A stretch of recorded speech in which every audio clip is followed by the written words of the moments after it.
देखो, मार्केट के बारे में बताया था मैं आप लोग को। ठीक है, इंट्रोडक्शन क्लास हो गया था हमारा। एक बार रिवाइज कर लेते हैं। ठीक है, कि in economics we are only concern with the exchange value. ठीक है, वैल्यू इन यूज का कोई मतलब नहीं है यहाँ पे अभी। ठीक है, कितना भी वैल्यू इन यूज हो, हम इकोनॉमिक्स में कंसीडर करते तो वैल्यू इन एक्सचेंज, कि उस कमोडिटी या फिर उस गुड का एक्सचेंज वैल्यू कितना है। ठीक है,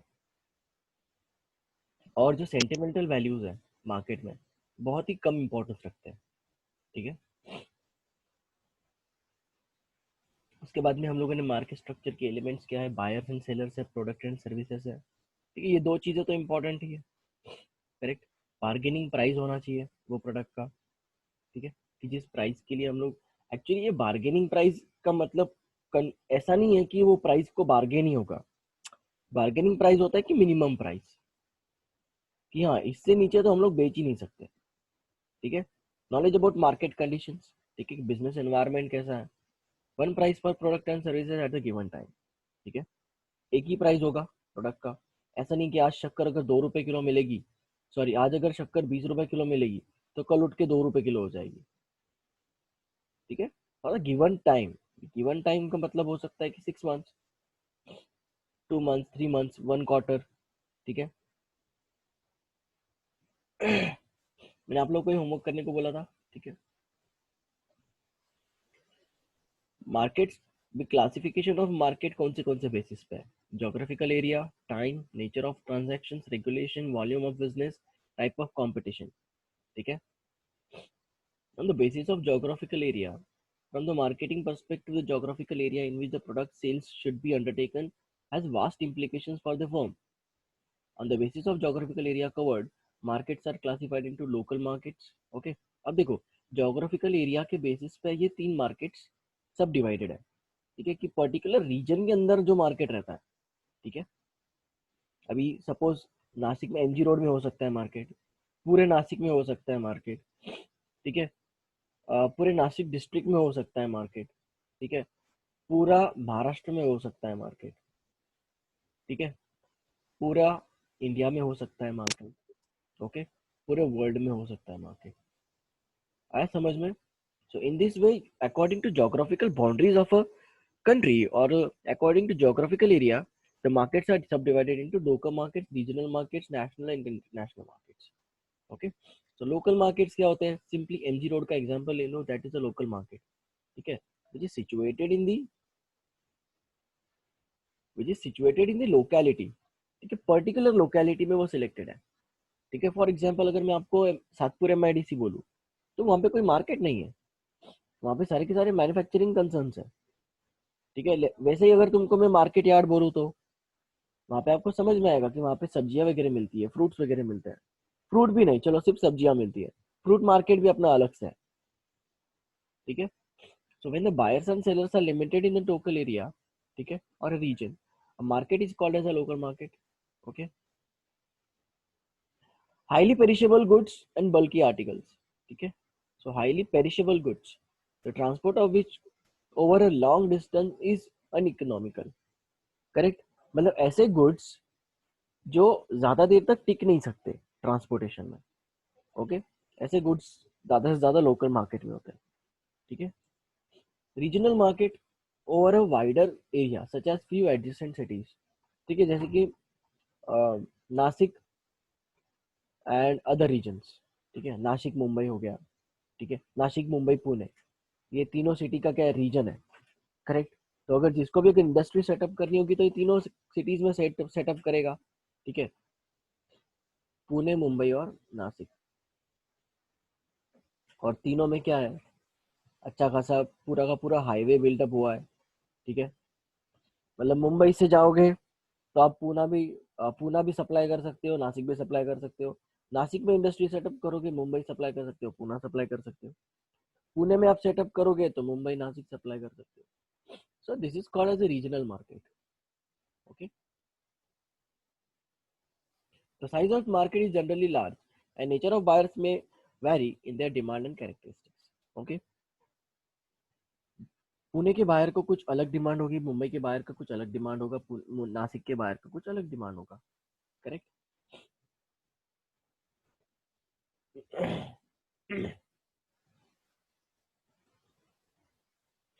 National markets, when the demand for a commodity or service is limited to the national boundaries of a country, okay, we say that the product has a national market. The trade policy of the government may restrict the trading of a commodity within the country. Okay, for example, Hindi books may have a national market in India. Outside India, one may not have a national market for Hindi books. Correct. देखो, अभी Hindi books is for national market, कि वो एक nation के हिसाब से, चलो हिंदी तो अभी क्या है कि बाहर भी जाते हैं अपने, बहुत सारे इंडियंस है बाहर, तो वहाँ पे भी डिमांड होती होगी, लेकिन जितनी इंडिया में डिमांड है उतनी नहीं होती होगी। ठीक है, so we have national market for Hindi books. Chinese books ले लो, चाइनीज बुक्स का डिमांड यहाँ पे इंडिया में होगा क्या, या फिर कोई और कंट्री में? ऑब्वियसली नहीं। ठीक है, so this is the national market. बाकी है इंटरनेशनल मार्केट। इंटरनेशनल मार्केट में सबसे बेस्ट एग्जांपल है गोल्ड एंड सिल्वर। ठीक है, बिकॉज इंटरनेशनली ट्रेड होता है गोल्ड एंड सिल्वर। देखो, usually high value small bulk commodities are demanded and traded internationally. Okay, और पेरिशेबल आइटम्स और बल्की आर्टिकल्स आर डिमांडेड और supplied in the local markets. इतना याद रखना है। ठीक है, अभी on the basis of time, on the basis of time, Alfred Marshall conceived the time element in the market. On the basis of this, markets are classified into। ठीक है, सो time element को टाइम एलिमेंट लाया Alfred Marshall ने। ठीक है, market structures में, उसके हिसाब से देखते हैं। Very short period, very short period market, market for short period, sorry, market for very short period refers to a period of time in which the supply is fixed and cannot be increased or decreased। okay, so supply ये fix है, constant है। ठीक है, हम लोग यहाँ पे supply बढ़ा नहीं रहे, सप्लाई फिक्स है। जैसे कि फॉर एग्जांपल अगर मैं दूं वेरी शॉर्ट पीरियड मार्केट, जैसे कि कोई भी पेरिशेबल आइटम ले लो। ठीक है, बनानास लेते हैं। ठीक है, एक पीरियड ऑफ टाइम, मतलब देखो एक हफ्ते के लिए वो जो बनाना बेचने वाला आता है, देखो लारी पे आता है, वो लॉरी पे ऐसे गाड़ा होता है उसका। ठीक है, सो उसके पास वो फिक्स रहता है अपना। करेक्ट, उसके पास पूरा फिक्स रहता है अपना, क्या इतने बनानास है तो इतना ही मेरे पास सप्लाई है।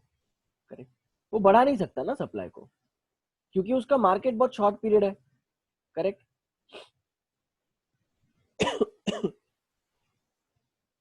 फॉर एग्जाम्पल देखो, फ्रूट्स, फिश, एग्स, मिल्क, ठीक है, वेजिटेबल्स एक्सेट्रा, मतलब perishable items in short. Okay, of which the supply is fixed and cannot be increased or decreased, which are perishable and supply of which cannot be changed in the very short period of time under this category.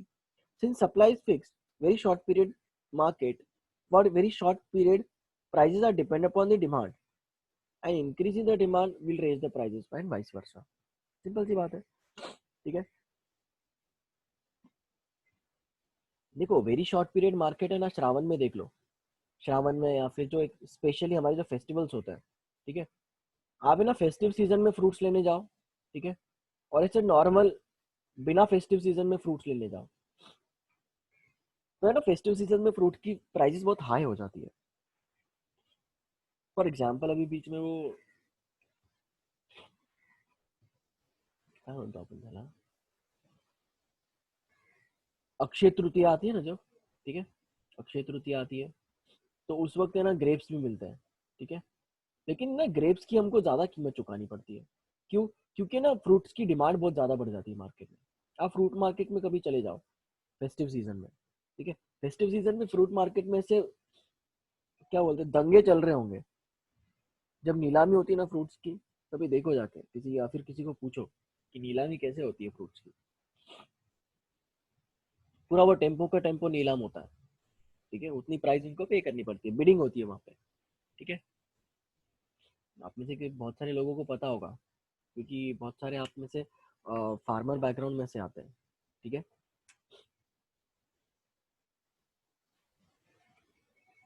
सो उसकी demand तय करती है, जितनी ज्यादा demand उतनी ज्यादा prices. Okay, very short period में। Next is short period market. Short period is a period which is slightly longer than the very short period. Simple सी बात है। In this period, the supply of output may be increase or decrease.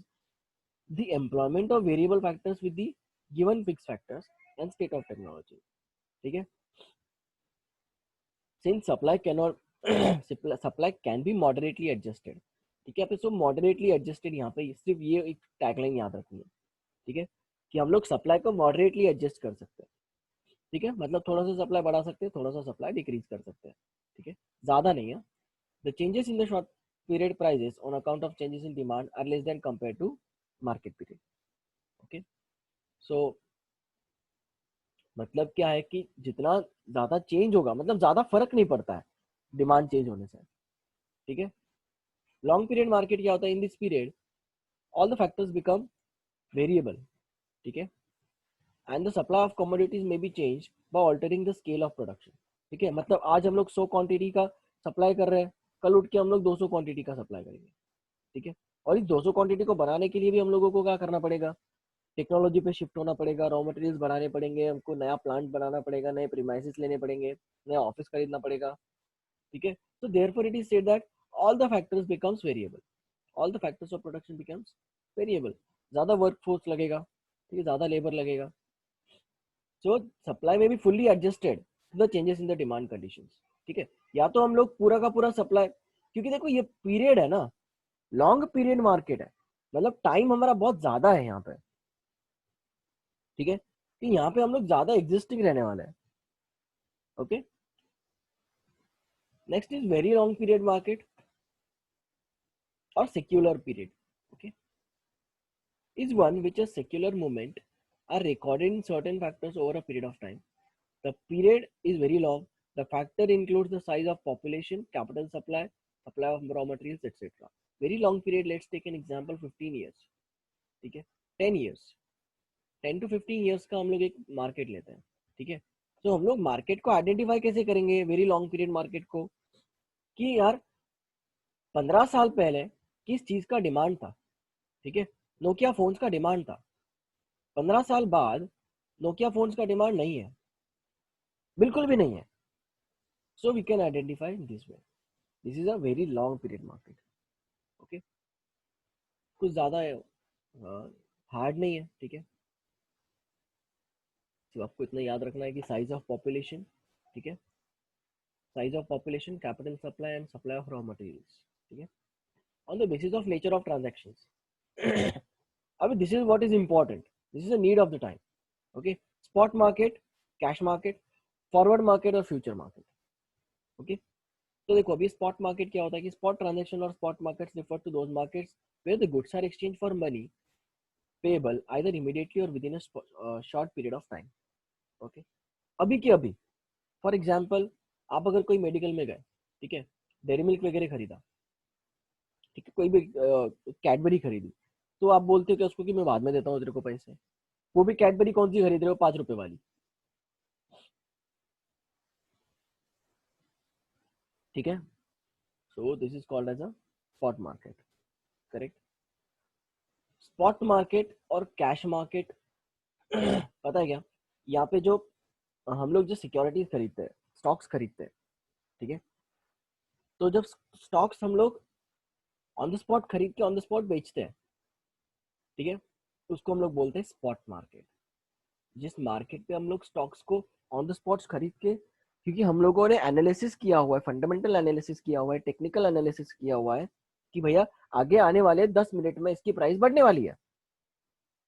एक share खरीदा था हम लोगों ने 10 रुपए में, 10 मिनट के अंदर, और इसके टोटल हम लोगों ने 100 शेयर्स खरीदे थे। क्वांटिटी कितनी खरीदी थी, 100 शेयर्स की क्वांटिटी खरीदी, ठीक है, तो टोटल हमने 1000 रुपए पे किए, करेक्ट। 10 मिनट के अंदर इस 10 की वैल्यू 15 रुपए हो गई, ठीक है। सो अल्टीमेटली हम लोगों को प्रॉफिट हो रहा है ना 500 रुपीज का। Okay, so this is called as a spot market और कैश मार्केट। ओके, फॉरवर्ड और future market. In this market, transactions involve contracts with a promise to pay and deliver a goods and some future date. Okay, ये market ऐसा होता है कि जहां पे हम लोग है ना कॉन्ट्रैक्ट पहले करते हैं. ओके, हम लोग क्या करते हैं, पहले कॉन्ट्रैक्ट करते हैं, उसके बाद में हम लोगों को क्या होती है, गुड्स की डिलीवरी होती है और सर्विसेज प्रोवाइड की जाती है at some future date. Okay, for example Amazon के साथ में हम क्या करते हैं कि पहले ट्रांजैक्शन में एंटर करते हैं या फिर पहले कॉन्ट्रैक्ट में एंटर करते हैं. करेक्ट. उस कॉन्ट्रैक्ट में एंटर होने के बाद में वो क्या करता है, डिलीवर करता है हम लोगों को. Correct. So this is called as a forward और फ्यूचर मार्केट. सिंपल है. ठीक है. Regulated unregulated market. On the basis of regulation, transactions are statutorily regulated, okay, so as to put an end to an unfair practices. Such markets may be established for a specific product or a group of products. For example, stock market is the best example. Okay, regulated market, stock market is regulated by SEBI, RBI, ठीक है, GST, customs. Okay, sorry, customs नहीं आता यहाँ पे. Okay, state levies आते हैं अलग अलग. ठीक है. सो यहाँ पे सेबी बहुत ज्यादा इंपॉर्टेंट रोल प्ले करता है. ठीक है, अभी तो गाइडलाइंस भी चेंज हो गई सेबी की. This is a regulated market where the regulators are there. ठीक है, क्योंकि देखो स्टॉक मार्केट में सीसीआई भी आता है ना. सीसीआई मतलब कंपटीशन कमीशन ऑफ इंडिया. ठीक है, कोई भाई अनफेयर ट्रेड प्रैक्टिसेस तो नहीं कर रहा है, कोई फ्रॉड तो नहीं कर रहा है मार्केट में, ऐसा फ्रॉडुलेंटली या फिर इल्यूजन तो क्रिएट नहीं कर रहा है मार्केट में. क्योंकि क्या होता है कि डिमांड और सप्लाई पे चलता है मार्केट. ठीक है, जितना ज्यादा डिमांड होगा, सप्लाई अगर कम होगा तो स्टॉक की प्राइस उतनी ज्यादा होगी. मतलब क्या, बायर्स ज्यादा, सेलर्स कम, तो प्राइस भी ज्यादा. ठीक है, ये याद रखो. बायर्स कम, सेलर्स ज्यादा, तो स्टॉक की प्राइस भी कम, क्योंकि वैल्यू नहीं है मतलब वो स्टॉक में, सब लोग सेल कर रहे हैं. ठीक है, तो इस तरीके से प्राइस डिटरमाइन होती है. This is the basic fundamental of determining the prices of shares. Other factors also is important ना. ठीक है. अनरेगुलेटेड मार्केट क्या होता है, it is also called as a free market as there are no such stipulations or transactions. Okay, मतलब regulated नहीं है market. For example मैं अगर आपको दूं, घर से जो मेस चलाते हैं, ठीक है, मेस माहिती आहे ना, ते जेवण करतो आपण तिकडे. ठीक है, मेस असते, पता होगा आई होप सबको. ठीक है, तो ये मेस के लिए कोई अलग से रेगुलेशन बनाया नहीं गया है.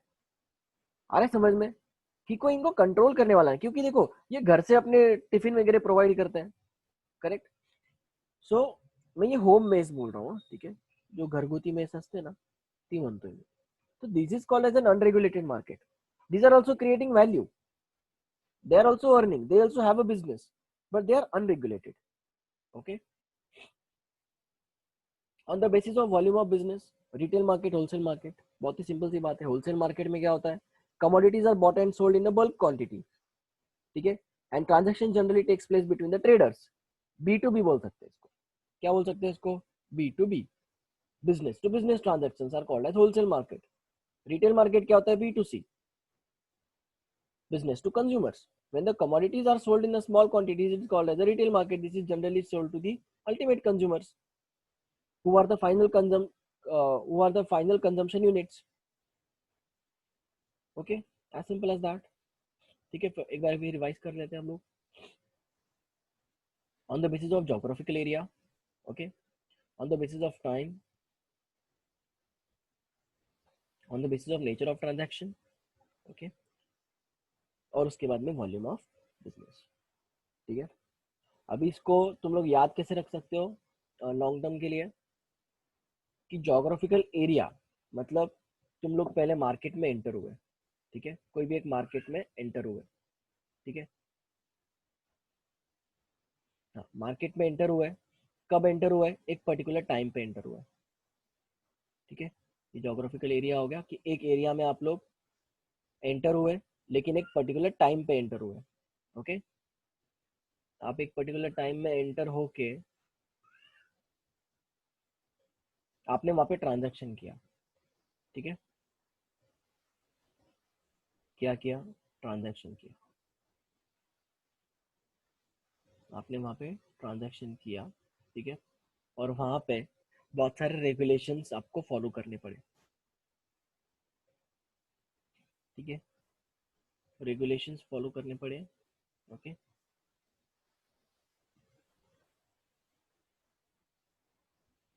ठीक है, रेगुलेशंस फॉलो करने पड़े, और फिर ये रेगुलेशंस फॉलो करके आपने खुद का अपना बिजनेस खोला, ठीक है, या तो होलसेल का बिजनेस या फिर रिटेल का बिजनेस हो सकता है, और फिर उसके बाद में बिजनेस करने के टाइम पे आपको कंपटीशन फेस करना पड़ा, ठीक है। हाँ, तो अगर आपके पास मॉड्यूल्स होगा तो ये लिख लो, स्टोरी लिख लो कि आप पहले मार्केट में एंटर होते हो पर्टिकुलर एरिया में, ठीक है, पर्टिकुलर एरिया में आप लोग एंटर हुए, ठीक है, एक पर्टिकुलर टाइम पे आप एंटर होते हो, करेक्ट, उस टाइम पे आप लोग कुछ ट्रांजेक्शन करते हो, ट्रांजेक्शन करते करते आपको कुछ रेगुलेशंस का फॉलो करना पड़ता है, ठीक है, उस रेगुलेशंस को फॉलो करके आप लोग बिजनेस करते हो, ठीक है, और बिजनेस करने से आपको कंपटीशन फेस करना पड़ता है,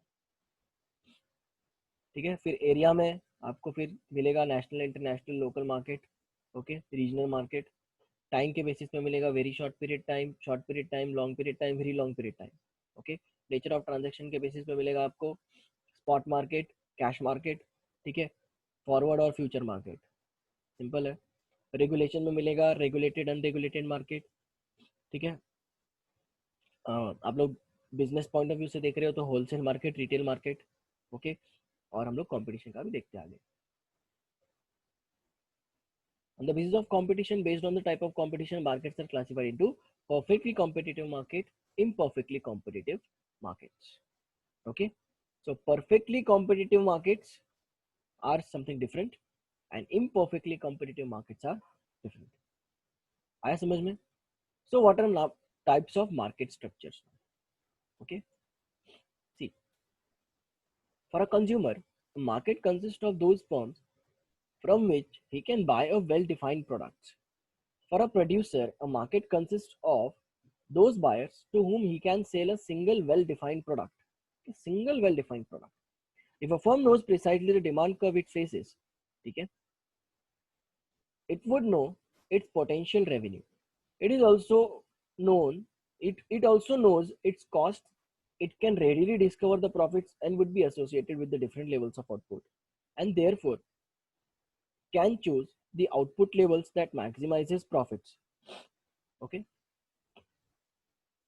but suppose the firm knows its cost and the market demand curve for the product but does not know its own demand curve. In other words, it does not know its own total sales. In order to find this, the firm needs to answer the following questions. Okay, देखो, अब इन्होंने simply एक बात क्या बोली है। For example, अगर suppose हम लोग कोई बिजनेस कर रहे हैं, ठीक है, तो हम क्या करते हैं कि दूसरों का मार्केट डिमांड आइडेंटिफाई करते हैं, करेक्ट, उसके बाद में दूसरों के quality of the product define करते हैं, ठीक है, सो ये सब तो हम लोग डिफाइन करते हैं या फिर डिटरमाइन तो करते हैं, लेकिन हम लोग हमारा ही खुद का डिमांड कर्व एनालिसिस नहीं करते, ओके, हमारा अगर डिमांड कर्व एनालिसिस होगा तभी हम लोगों को पता चल पाएगा कि हमारी डिमांड कितनी है, कितनी बढ़ने वाली है, कितनी कम होने वाली है, क्या प्राइजेस होंगे, कॉम्पिटिटिव प्राइजेस है कि नहीं है, ठीक है, क्योंकि there are large number of buyers and sellers in the market, in general, हाँ, इन जनरल बात कर रहा हूँ। सो अभी ये आइडेंटिफाई करने के लिए हम लोगों को कुछ क्वेश्चंस पूछने पड़ेंगे। अभी वो क्वेश्चंस कौन से हैं कि how many competitors are there in the market selling the similar products, okay, हम लोग अगर सैनिटाइजर्स बेच रहे हैं तो सेम क्वालिटी के सैनिटाइजर्स कौन बेच रहा है, हमारे कॉम्पिटिटर्स कौन कौन है, ठीक है, वो देखना पड़ेगा। If one firm changes it's price, will its market share change? अगर कोई भी एक फर्म है, सपोज ये एक पूरा मार्केट है, करेक्ट, यहाँ पे हमारा भी एक हमारा भी बिजनेस है, दूसरा भी एक बिजनेस है, ठीक है, यहाँ पे कुछ तो फिक्स प्राइसेस है, दोनों firm same to same charge कर रही है। अगर सपोज ये फर्म ने अगर प्राइसेस को कम कर दिया तो क्या इसका शेयर ऑफ मार्केट बढ़ जाएगा क्या? वो एनालिसिस करना है. If it reduces its price, will other firms follow it or not? इसने अगर प्राइसेस कम कर दिए तो अदर फर्म्स को फॉलो करना पड़ेगा कि नहीं करना पड़ेगा. ठीक है. There are many other related questions that needs to be answered. Okay. And to answer to this question of this type of which of this type of questions will be different in different circumstances. For example, if there is only one firm in the market, the whole of the market demand will be satisfied by this firm. क्योंकि वो कितना भी prices ज्यादा कर ले कम कर ले कोई फर्क नहीं पड़ने वाला क्योंकि एक ही फर्म है मार्केट में. ठीक है. But if there are two large firms in the industry, they will share the market demand in same proportion. ठीक है. The firm has to be very cautious of the reactions of the other firms to every decision it makes. But if there are, say, more than 5,000 small firms in a small industry, small firms in an industry, automobile industry, automobile नहीं लेते हैं. ठीक है. फिलहाल हम लोग vehicle manufacturing industry लेते हैं, एफएमसीजी इंडस्ट्री लेते हैं ना. ठीक है. कोई प्रॉब्लम नहीं है. एफएमसीजी इंडस्ट्री लेते हैं. कितने सारे फर्म्स है, कितने सारी कंपनीज है, कितने सारे यहाँ पे बिजनेसेस है, कितने सारे मैन्युफैक्चरिंग यूनिट्स है एफएमसीजी प्रोडक्ट में. ठीक है. एफएमसीजी का मतलब क्या होता है? Fast moving consumer goods. ठीक है. आप लोग बोलोगे सोप किस में आता है? एफएमसीजी में आता है. ओके. उसके बाद में फूड आइटम्स किस में आते हैं? एफएमसीजी में आता है. ठीक है. ऐसे बहुत सारे वेफर्स के पैकेट्स वगैरह एफएमसीजी में आता है. ओके. बेकरी वगैरह एफएमसीजी में आता है. ठीक है. So there are, let's take an example, 5,000 small firms in an industry. Each firm will be less worried about the reaction of other firms to the decisions about, because each firm sells only a small proportion of the market. क्योंकि देखो market segmentation distribute हो जाता है. देखो मैं आपको example देता हूँ. ये एक मार्केट है, करेक्ट. ये पूरा मार्केट है. यहाँ पे एक फर्म है तो पूरा का पूरा 100% इस फर्म को चला जाएगा ना. सपोज 2 फर्म्स है तो 50-50 चला जाएगा. सपोज 3 फर्म्स है तो ये मार्केट डिस्ट्रीब्यूट हो जाएगा. 4 फर्म्स है तो और ज्यादा मार्केट डिस्ट्रीब्यूट. मतलब यहाँ पे ये मार्केट डिस्ट्रीब्यूट होते जा रहा है. ठीक है. आ रहा है समझ में? सो जिसकी वजह से ये मार्केट डिस्ट्रीब्यूट हो रहा है ना. ठीक है. सो फर्म को अगर सपोज यहाँ पे 5,000 फर्म्स है, वो बोल रहे हैं कि 5,000 फर्म्स है, तो अगर ये फर्म प्राइस चेंज कर देगा तो कोई फर्क होगा क्या? कोई ज्यादा फर्क नहीं पड़ेगा ना. ठीक है. फिर कस्टमर के और ज्यादा फिर इल्यूजन आ जाते हैं कि यार ये सब फर्म्स मेरे को प्रोडक्ट दे रहे हैं 40 रुपए में और ये बंदा दे रहा है 20 रुपए में. इसका मतलब पक्का ये देखो प्रोडक्ट एक्चुअली सेम भी होगा, एकदम फ्रेश भी होगा, क्वालिटी भी सेम होगा, एकदम आइडेंटिकल प्रोडक्ट होगा, आइडेंटिकल. लेकिन still if he is charging 20 rupees तो क्या होगा? लोग फिर भी उसके पास से नहीं लेंगे. आप लोग को लगता होगा तो सर फिर ये तो पूरा मार्केट खा जाएगा. ये मार्केट नहीं खाएगा. क्यों नहीं खाएगा? क्योंकि कस्टमर क्या सोचेगा, साला यहाँ पे ना फ्रेश प्रोडक्ट्स मिल रहे हैं, यहाँ पे पता नहीं ये रखे हुए प्रोडक्ट तो नहीं दे रहा है. क्योंकि आजकल तो पहले ही कस्टमर्स को विश्वास दिलाना बहुत बड़ी चीज हो गई है. आ रहा है समझ में? सो दिस इज इट. ठीक है. So thus we find that the market behavior is greatly affected by the structures of the market. We can conceive of more than 1,000 types of market structures, but we shall focus on the few theoretical market types. ठीक है. देखो बहुत important है few theoretical market types. ऐसे देख सकते हैं तो बहुत ही 1,000 टाइप्स ऑफ मार्केट स्ट्रक्चर्स है. आए दिन नया नया मार्केट स्ट्रक्चर होता है. अभी वर्चुअल आने के बाद में, मतलब ऑनलाइन मार्केट आने के बाद में तो पूरा कंसेप्ट ही चेंज हो गया मार्केट्स का. Okay. Now these are the fundamentally few theoretical market types which almost cover the higher proportion of cases actually found in the real world. ठीक है. So these are perfect competition. Perfect competition is characterized by the many sellers selling identical products to many buyers. Okay. ये taglines अच्छा हुआ, ये बहुत ही short में दे दिया आपको. ठीक है. याद करने के लिए अच्छा है. मोनोपोलिस्टिक क्या, पहले मोनोपोली समझ लेते हैं. ठीक है. परफेक्ट हो गया. मोनोपोली में क्या होता है? परफेक्ट में होता है कि बहुत ज्यादा सेलर्स होते हैं, बहुत ज्यादा बायर्स होते हैं, आइडेंटिकल प्रोडक्ट को सेल करते हैं. ठीक है. मोनोपोली में ऐसा नहीं होता. मोनोपोली में ये अपोजिट सिचुएशन होती है. यहाँ पे सिर्फ सिंगल सेलर होता है. ठीक है. For producing for many buyers. ठीक है. सिंगल सेलर होता है और वो प्रोडक्शन बहुत सारे लोगों के लिए करता है. In short monopolist. Okay. Its products in necessary extremely differentiated. ठीक है, there are no competing sellers producing products which are close substitutes, ठीक है, कोई भी सब्सटीट्यूट यहाँ पे अवेलेबल नहीं है, ओके, सिंगल सेलर इन दी मार्केट, मोनोपोली है उसकी, ठीक है। और मोनोपोलिस्टिक मतलब क्या होता है कि differs only one in one respect, namely there are many sellers offering differentiated products to many buyers. यहाँ पे देखो आइडेंटिकल प्रोडक्ट्स दे रहे थे, ठीक है, परफेक्ट कंपटीशन के जैसा ही है, लेकिन यहाँ पे डिफरेंशिएटेड प्रोडक्ट्स दे रहे हैं, ओके, आया समझ में। और ओलिगोपोली मतलब क्या होता है कि there are few sellers selling competitive products to many buyers, ठीक है, थोड़े से सेलर्स हैं, ओके। कॉम्पिटिंग प्रोडक्ट्स का मतलब क्या होता है, सब्सटीट्यूट्स, ओके, थोड़े से ही सेलर है जो सब्सटीट्यूट प्रोडक्ट्स को दे रहे हैं, ओके। फॉर एग्जाम्पल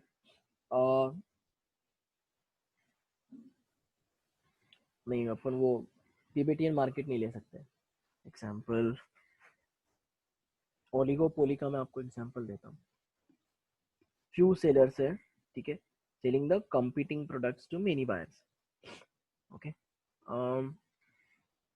अच्छा एक ये वाला ले लो, मोबाइल फोन मार्केट्स ले लो, ठीक है, देखो शाओमी है, ओके, शाओमी, वीवो, ओप्पो, ठीक है, उसके बाद है वीवो, ओप्पो, सैमसंग, ओके, और कौन सा है क्या ब्रांड, वन प्लस और iPhone, okay. So there are small number of sellers, ज्यादा सेलर्स है क्या मार्केट में, ज्यादा सेलर्स नहीं है मार्केट में। अच्छा हाँ, और एक बात है, तुम लोग सेलर्स का मतलब से मार्केट में सेलर से वो मत सोचो, हाँ, ठीक है, मतलब ये जो सेलर्स है ये बना भी रहे और बेच भी रहे, ठीक है, बना के बेच रहे हैं, जो डिमांड मीटअप कर रहे हैं, डिमांड अल्टीमेटली मीटअप कौन कर रहा है, शाओमी की इंडस्ट्री, वीवो, ओप्पो, ठीक है, ये कंपनीज उनकी डिमांड मीटअप कर रही है। तो मैं सेलर्स के बारे में मतलब ये वाले सेलर्स के बारे में बात कर रहा हूँ, ठीक है, तो इनका भी ओलिगोपोली मार्केट चालू है, ओके, थोड़े से सेलर्स है, इन्हीं के बीच में चल रहा है। अच्छा और है ना, पता है ओलिगोपोली मार्केट का सबसे बेस्ट एग्जांपल कल ही बहुत बड़ा न्यूज आया है, ठीक है, मैं आपको बताता हूँ ओलिगोपोली का बेस्ट एग्जांपल। देखो मुझे ये याद आ गया अभी, एक्चुअली आपको सब लोगों को टेलीकॉम सेक्टर में पता है कौन सी कंपनीज है, एकदम दिग्गज कंपनीज है ना, जो हर हर कोई उसी के सिम्स लेता है। कितनी कंपनीज है टेलीकॉम सेक्टर में, अरे सिम कार्ड, मोबाइल फोन, या तो तुम लोग किसका लेते हो, जियो, जियो, एयरटेल, जियो का लेते हो। Vodafone, idea. देखो अभी तूने एग्जाम्पल भी देते वक्त जियो के बाद किसका एग्जाम्पल लिया, एयरटेल का लिया, करेक्ट। सो एग्जैक्टली अभी जो आइडिया वोडाफोन है, ठीक है, आइडिया वोडाफोन का मार्केट शेयर सीधा हट गया है, आया समझ में, मतलब क्या कि अभी जो कॉम्पिटिटिव है, okay, whole telecom sector is divided, ऐसे समझ लो 80% of the telecom sector is divided between Jio and Airtel, आया समझ में। This is the best example कि हम लोगों को अपडेटेड रहना चाहिए, ठीक है, आइडिया वोडाफोन अपडेटेड नहीं रहा, ठीक है, इन्होंने देखो वक्त के साथ में बदलाव किया जियो और एयरटेल ने, because change is the constant only, सिर्फ चेंज ही है जो कांस्टेंट रहता है। जियो और एयरटेल ने क्या किया, वक्त के साथ बदलाव किया, जियो ने इतना सारा नया नया टेक्नोलॉजी लगाया हुआ है कि ऐसे समझो कि Jio will sustain for next 3 years, मतलब वो कंपल्सरीली सस्टेन करेगा, उसके आगे तो पता नहीं, लेकिन 3 इयर्स तक तो वो कैसे भी सस्टेन करने वाला है, आज ये लिख के दे सकते हैं, ठीक है। और उसी सेम सिमिलर सेंस में एयरटेल भी ला रहा है नए नए पैकेजेस, एयरटेल एक्सट्रीम बॉक्स ला रहा है, ठीक है, उसके बाद में एयरटेल अपने प्राइम मेंबरशिप ला रहा है एंड्रॉइड टीवीज के लिए, एयरटेल का नेटवर्क अच्छा है, ठीक है, इंटरनेट स्पीड अच्छा होता है। On the other hand Jio is also competitive, ठीक है, लेकिन आप कंपेयर करो आइडिया और वोडाफोन का, ठीक है, ना ही उनका कुछ ज्यादा टेक्नोलॉजी में ज्यादा ये है, ठीक है। सिर्फ सिर्फ वो लोग क्या करते हैं, सिम्स या फिर सिर्फ नेटवर्क प्रोवाइड करते हैं, ठीक है। लेकिन जियो और एयरटेल ने क्या किया, विद द टाइम उन्होंने उस सेक्टर में क्या किया, जंप आउट किया, और वो सक्सेसफुल भी हुए, ठीक है। So this is the best example of oligopoly market, ठीक है। लार्ज नंबर ऑफ बायर्स है, लेकिन सिर्फ फ्यू सेलर्स है, ठीक है, एकदम फ्यू सेलर्स है। देखो पहले ना एकदम बवाल में था यूनिनॉर, हम जब मतलब मैं जब 11th स्टैंडर्ड में था तभी एकदम बूम में था यूनिनॉर के। अरे सबसे सस्ता पैक था यूनिनॉर का, सबसे सस्ता। मेरा पहला सिम मैंने यूनिनॉर ही लिया था। सो बहुत सस्ता था। फिर उसके बाद में क्या हुआ, आउटडेटेड हो गया यूनिनॉर, क्योंकि भैया जियो आ गया था, ठीक है। तो जियो ने सबको क्या कर दिया, हटा दिया, ठीक है। So this is the best example of oligopoly market. Okay. Yes. Last but not the least for the day. Okay. Distinguish features of major types of markets. ठीक है, इसको होमवर्क टिक कर लो। ओके, नोट्स लिखने की जरूरत नहीं है उसकी, यहाँ पे तुम लोगों को सब मिल जाएगा। ओके, देखो अजम्पशन क्या है, नंबर ऑफ सेलर्स। परफेक्ट में क्या होगा, मोनोपोलिस्टिक में क्या होगा, ओलिगोपोली में क्या होगा, मोनोपोली में क्या होगा। सेलर्स को क्या है, परफेक्ट कंपटीशन में बहुत ज्यादा सेलर्स होते हैं, मोनोपोलिस्टिक में उससे कम थोड़े से लार्ज होते हैं, ठीक है। ओलिगोपोली में एकदम थोड़े से नंबर ऑफ सेलर्स होते हैं, और मोनोपोली में तो सिर्फ एक ही सेलर होता है। सिंपल सी बात है। प्रोडक्ट डिफरेंशिएशन, परफेक्ट कंपटीशन में बिल्कुल भी नहीं, आइडेंटिकल प्रोडक्ट्स होते हैं। मोनोपोलिस्टिक में थोड़ा सा प्रोडक्ट डिफरेंशिएशन होता है, ठीक है। ओलिगोपोली में नॉन टू सब्सटैंशियल, मतलब बहुत ज्यादा डिफरेंस होता है, ठीक है। डिफरेंशिएटेड प्रोडक्ट्स बहुत ज्यादा होते हैं। और एक्सट्रीम में क्या होगा कि यहाँ पे भाई रेयर प्रोडक्ट्स है। ओके, प्राइस इलास्टिसिटी, यहाँ पे इन्फिनेटली प्राइस इलास्टिसिटी चेंज होती है, क्योंकि देखो प्राइस इलास्टिसिटी का मतलब क्या होता है, इन्फिनेटली इलास्टिक का मतलब क्या है कि थोड़ा सा चेंज इन प्राइस, ठीक है, थोड़ा सा change in price will lead to huge quantity demanded में। ओके, बहुत ज्यादा क्वांटिटी डिमांडेड में चेंज हो जाएगा।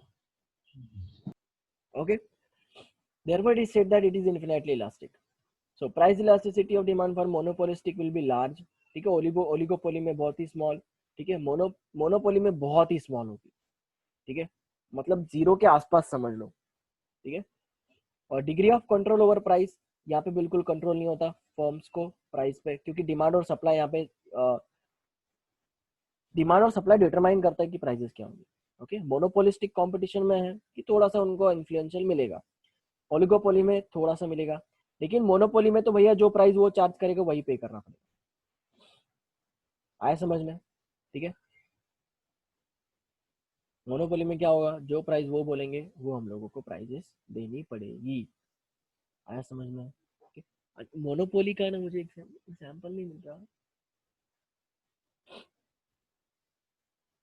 क्योंकि अभी आए दिन कोई भी नई चीज आई ना, तो नई चीज में ना बहुत सारे कॉम्पिटिटर्स आ जाते हैं, ठीक है।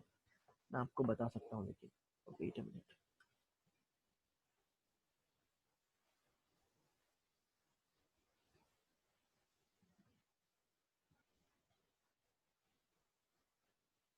अरे बेस्ट एग्जांपल अपना वो है ना रे, रशिया का।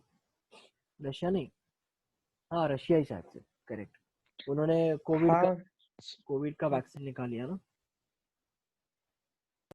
स्पुटनिक कुछ तो ना सर। हम्म, यहाँ पे एग्जांपल्स नहीं दिए हुए यार।